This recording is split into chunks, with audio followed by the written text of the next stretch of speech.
আসসালামু আলাইকুম, কেমন আছেন সবাই? আশা করি অবশ্যই ভালো আছেন। তো নতুন সরকার প্রথমে এসে যেটা করেছে সেটা হচ্ছে খতিয়ানের দামটা বৃদ্ধি করে দিয়েছে এবং নকশার দামটা কিন্তু বাড়িয়ে দিয়েছে। পূর্বে আপনি 100 টাকার বিনিময়ে কি করতে পারতেন, যে অনলাইন খতিয়ানটা দেখতে পারতেন অথবা সার্টিফাইড কপির আবেদন করতে পারতেন, সেটা এখন 120 টাকা করা হয়েছে। পাশাপাশি যে নকশাটা ছিল, যেটা আপনি 500 প্লাস 520 নিতে পারতেন, সেটা এখন 545 টাকার প্রয়োজন পড়বে।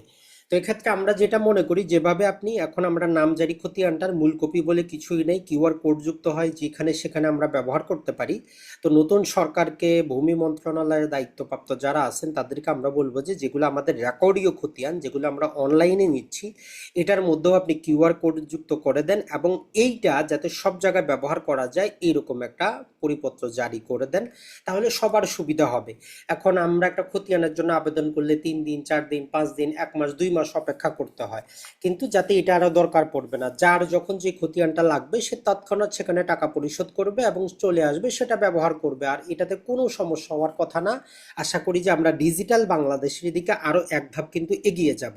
তো আশা করি দায়িত্বপ্রাপ্ত যারা আছেন শুধু জাস্ট একটা পরিপত্রের কাজ, যে অনলাইন খতিয়ানটা একদম সার্টিফাইড কপির মতো যেভাবে আমরা নামজারি খতিয়ানটা ব্যবহার করতে পারি সেই রকম ভাবে ব্যবহার যাতে করতে পারি, এই গেজেটটা জারি করে দেন।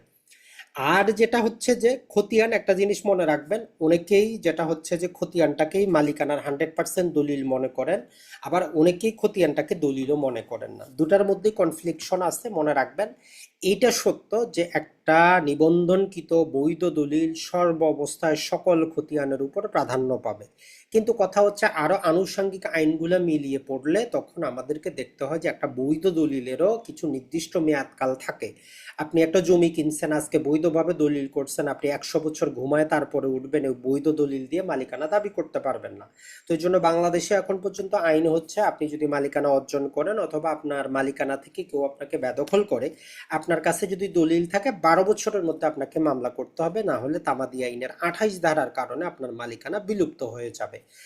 তার মানেটা হচ্ছে যে শুধুমাত্র দলিল থাকলেও আপনি মালিক অর্জন করতেছেন না। এখন আসি, আবার খতিয়ানটাও একটা দলিল হয়ে যায়। যেমন যার কাছে ধরেন যে সিএস খতিয়ানে যিনি মালিক, উনি জমি বিক্রি করেন নাই, তার ছেলেরা আসছে এসএ খতিয়ানে খতিয়ান দিয়ে, তাহলে ওই সিএস এবং এসএ খতিয়ানের মালিক জমি বিক্রি করেন নাই, তার কাছে দলিল পাবেন না আপনি। সে ওই এসএ রেকর্ডীয় খতিয়ানটাকে একটা দলিল হিসাবে ব্যবহার করতে পারবে, এইটা কিন্তু মনে রাখবেন।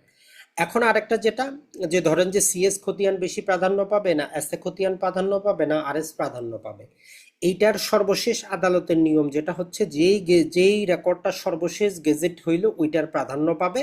তবে এটার সাথে আমরা আনুষঙ্গিক মিলিয়ে যেটা দেখব, যেমন ধরেন যে আপনার পরদাদা, আপনার দাদা, আপনার বাবা, আপনি, এদের মধ্যে কে বেশি গুরুত্বপূর্ণ? তো নর্মালি আপনি বলবেন যে আপনার কাছে আপনার বাবা সবচেয়ে বেশি গুরুত্বপূর্ণ, তারপরে আপনার দাদা, তারপরে আপনার পরদাদা। কিন্তু এদেরকে আপনার দরকার আপনার কি বংশগত একটা ঐতিহ্য দেখানোর জন্য, যে আপনার পরদাদা, এই আপনার দাদা, এই আপনার পিতা, এই হচ্ছে আপনি। সেম একই রকম ভাবে যদিও সর্বশেষ গেজেটকৃত যে খতিয়ান এটা প্রাধান্য পায়, কিন্তু মালিকানার চেইনটা দেখানোর জন্য আমাদের এই পরবর্তী মানে গত 100 বছরের খতিয়ানগুলোর প্রয়োজন পড়ে। যদি কোনো জায়গায়, যেমন ধরেন যে আপনার বাবা দাদা এদের মধ্যে যদি কোনো প্রকার ভাবে কোনো প্রকার সমস্যা থাকে, সেক্ষেত্রে আদালতের একটা ডিক্লারেশন লাগে। যেমন ধরেন যে পালক পুত্ররা যদি ডিক্লারেশন চায়, অনেক ক্ষেত্রে দেখবেন যে বাবা মার বিবাহটা যদি সন্দেহপূর্ণ হয় আদালতে ডিক্লারেশন প্রয়োজন পড়ে। তো ওই রকম যদি মালিকানার মধ্যে খতিয়ানের ধারাবাহিকতা না থাকে, কিছু কিছু ক্ষেত্রে আদালতের ডিক্লারেশন আছে কিনা সেটাও কিন্তু একটা দলিল হিসাবে পরিগণিত হয়। তাহলে আপনি যে জিনিসটা বুঝলেন, খতিয়ানটা এবং দলিলটা দুটাই মালিকানার মাধ্যম হইতে পারে, কিন্তু অবস্থা ভেদে। তো আপনাদের জন্যই আমরা, যাদেরই এখন পর্যন্ত বেসিক ভূমি জ্ঞানটা নাই, আপনাদের জন্য আমরা এই রমজান মাসে একটা নতুন কোর্স নিয়ে আসতেছি। আশা করি যারাই অংশগ্রহণ করার অবশ্যই কমেন্ট সেকশনে জানাবেন। কোর্স ফি খুবই নগণ্য, যেহেতু রমজান মাস বিশাল ডিসকাউন্ট থাকতেছে, উপকৃত হবেন। রাত 10টায় তারাবির পরে কোর্সটা হবে। আসসালামু আলাইকুম।